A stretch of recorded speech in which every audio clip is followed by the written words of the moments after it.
pag hindi ko naubos ang lahat ng mga ito. Kaya't mga kamulaga, samahan niyo ulit kami sa aming panibagong upload para magkain na naman tayo ng masasarap na mga putahing ito. Please subscribe mga kamulaga. Please stay and keep watching.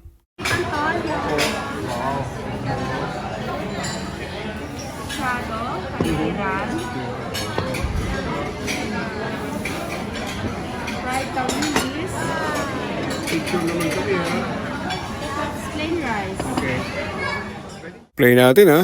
Yan, siniserve yung pansit canton, yung kalitiran na paborito kong beef, at ang walang kamatayang tawilis ng Taal.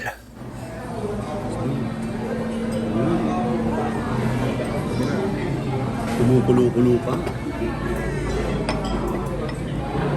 Tabilis.